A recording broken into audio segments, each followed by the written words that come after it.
बिहार के मुख्यमंत्री नीतीश कुमार इन दिनों बड़ी मुश्किलों में घिरे हुए नजर आ रहे हैं। एक तरफ जहां हालिया हिजाब विवाद में अब दुनिया के जाने माने शिया धर्मगुरु और हिंदू धर्मगुरु की एंट्री हो गई है, तो वहीं दूसरी तरफ खबर है कि सीएम नीतीश 2 दिनों के लिए दिल्ली आ रहे हैं। ऐसे में सवाल उठता है कि दिल्ली क्यों जा रहे हैं नीतीश कुमार?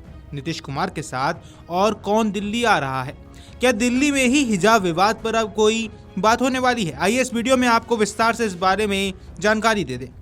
दरअसल बिहार के मुख्यमंत्री नीतीश कुमार ने पटना में 15 दिसंबर को आयुष डॉक्टरों को नियुक्ति पत्र देते हुए एक मुस्लिम महिला डॉक्टर के चेहरे से हिजाब खींच दिया था, जिस पर बिहार से लेकर दिल्ली तक की राजनीति गर्मा गई। इसी बीच अब सूत्रों से मिली जानकारी की माने तो 2 दिनों के लिए सीएम नीतीश आ रहे हैं दिल्ली, और खबर है कि रविवार शाम तक वो दिल्ली पहुंच भी जाएंगे और अगले दिन यानी कि सोमवार को वो बिहार के लिए रवाना होंगे।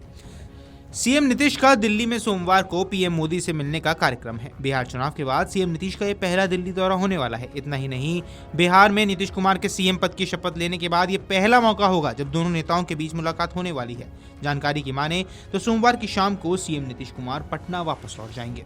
कुछ मीडिया रिपोर्ट्स में ये भी कहा जा रहा है कि सीएम नीतीश कुमार के साथ उप मुख्यमंत्री सम्राट चौधरी भी दिल्ली जा सकते हैं। सीएम नीतीश और पीएम मोदी के बीच ये मुलाकात आने वाले राजनीतिक संकेतों और समीकरणों के लिए भी अहम मानी जा रही है।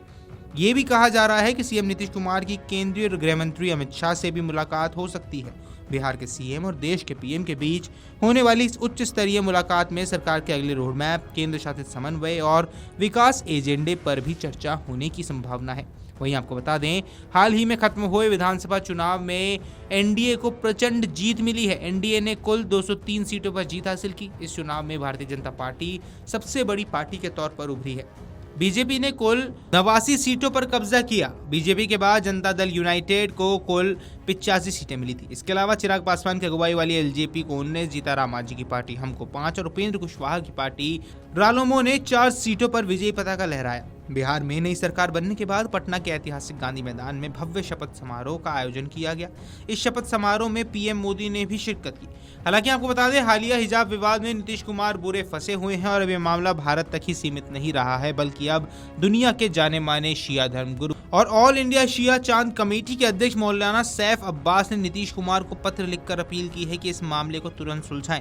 मौलाना सैफ अब्बास ने कहा, नीतीश फौरी तौर पर उस लड़की को बुलाएं, उससे बात करें और कहें कि नौकरी मत छोड़ो, मैं तुम्हारे पिता समान हूं। मैं समझता हूं कि नीतीश ने अनजाने में ये काम किया है।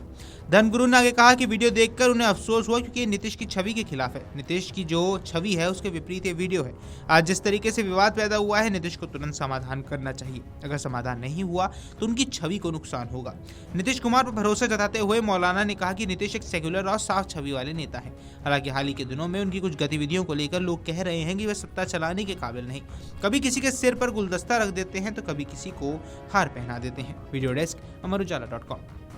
अगर आप ये वीडियो YouTube पर देख रहे हैं तो हमारे चैनल को सब्सक्राइब कर बेल आइकन दबाएं, और Facebook पर देख रहे हैं तो हमारे पेज को लाइक करें।